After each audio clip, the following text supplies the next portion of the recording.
Hi, everybody. Today I thought I'd read Hoppy and Joe. It was written by Betty Paraskevas, illustrated by Michael Paraskevas, and it's published by Aladdin Paperbacks. And I chose this book because I know a lot of our friends are down the beach this weekend. So this is the story of Hoppy and Joe.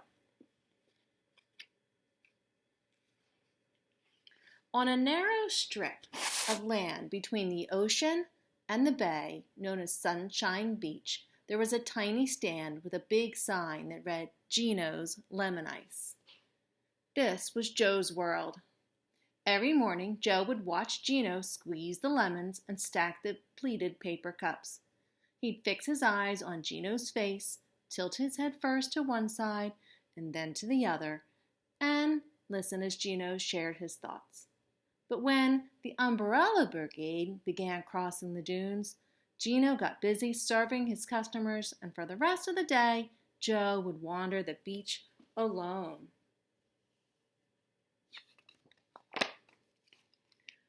Sometimes he'd sit near a family having fun and pretend he was part of the group, hoping they'd toss him the ball or a snack, but eventually he'd grow weary and move on.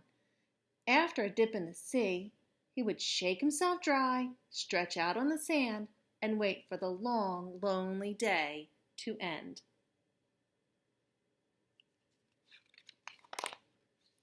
One morning, he walked to the end of the jetty and found a seagull. Make sure you can see that. Found a seagull stuck between two rocks. "What are you doing there?" he asked. "Trying to get out," the bird squawked. Joe noticed that the gull had lost part of his leg struggling to get loose. "Gee, I'm sorry about your leg," he murmured. "Just get me out of here while I still have the other one," the gull demanded, turning his head so that Joe couldn't see the tears. But he didn't fool Joe one bit. When Joe carried the wounded seagull inside the lemon ice stand, Gino shouted, "You can't bring that bird inside, Joe. He'll drive away my customers. Take him out right now." Joe did as he was told and found a place for the gull behind the little stand, and Gino was more than a bit miffed by Joe's constant devotion to the bird. "Hey, Joe," the gull would whimper, "see if you can find a paper plate with some ketchup left on it. I can't eat these fries without ketchup." And sometimes he'd say, "Phew, it's so stuffy back here. I feel a teensy bit faint. How about a little ride, Joe? I just want to feel the wind in my feathers." One time, he told Joe of his dream to fly south. "I'm telling you, Joe, I was revved up and ready to go." Then he sighed, "I'll never make it now."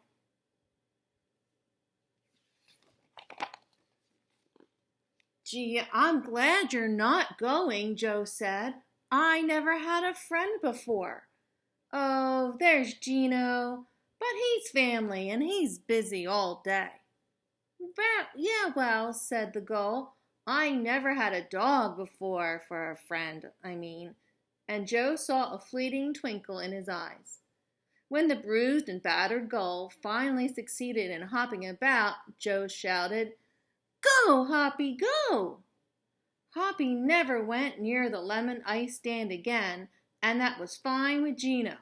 Good riddance. But from that day on, Joe's world changed.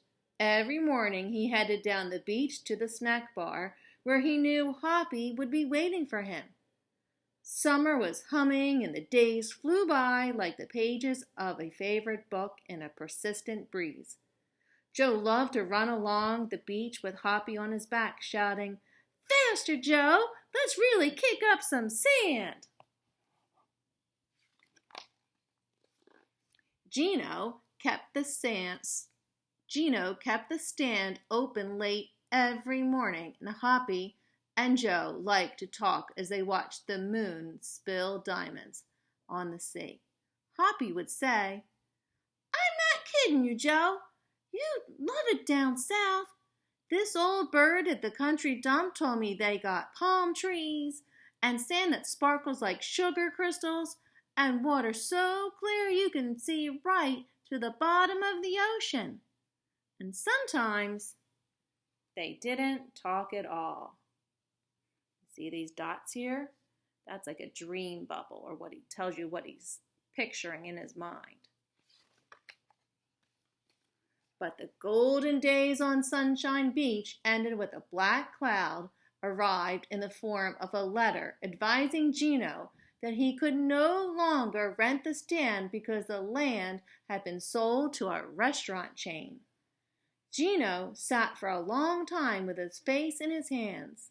Then he said, "Joe, we're moving south. At least we'll be able to stay open all year."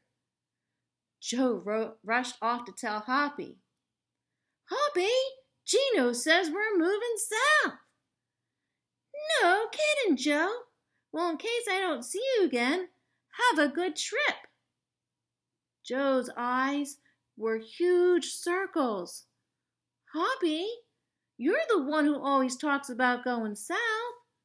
This is our big chance."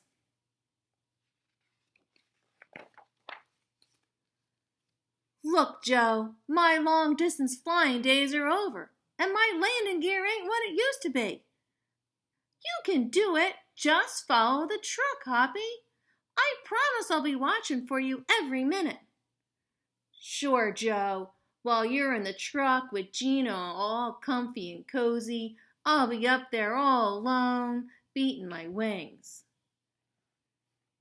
"Gee, I'm sorry. I wish you could ride in the truck, but Gino would never agree to that." "I can't make it, Joe." "Think, Hoppy, you and me, just lying around, soaking up all that sunshine." "You don't understand, Joe. I'm scared." "You? Scared? Hoppy, I never met anyone as brave as you." "Really? Would I lie?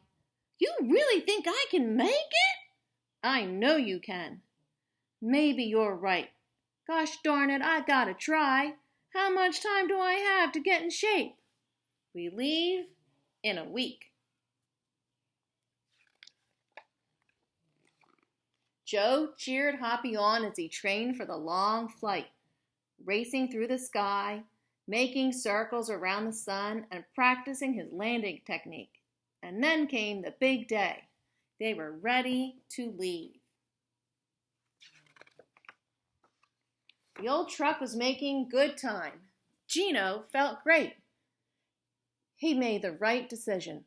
It was just the two of them following the sun.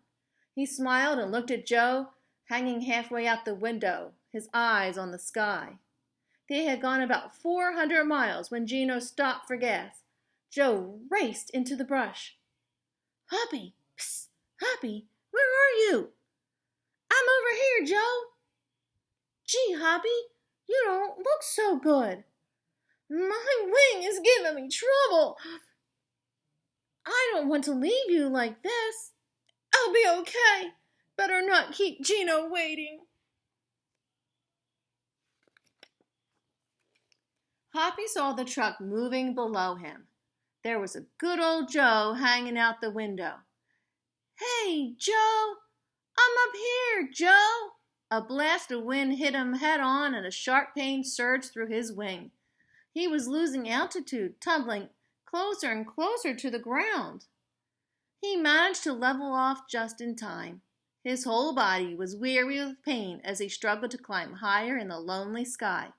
And Hoppy knew he wasn't going to make it. Once again, Gino pulled in for gas. He scratched his head as Joe disappeared into the woods. "Crazy dog," he mumbled. Joe kept his nose to the ground until he found Hoppy. "Gee, Hoppy, you really look awful." "Listen, Joe, I feel like a handful of loose feathers in a big paper bag. I'm all quivery, and I need something to eat." "You're going to have to trust me," Joe said. "Get on my back." Hoppy, too weary to argue, did as he was told. Gino was dumbstruck when he saw Joe approaching the truck. He thought he'd seen the last of that gull. "You crazy bird, get away!" He began flapping his arms. Hoppy hung on. "Joe, I'm not letting that bird in the truck. Now get in." Joe didn't flick so much as a whisker. He wasn't going to leave his only friend behind. Gino was baffled. Joe had never disobeyed him before. "Get in the truck," he shouted, and he lifted the gull from Joe's back. Joe planted his backside firmly on the road and stared at Gino. There was something in his eyes that made Gino stop.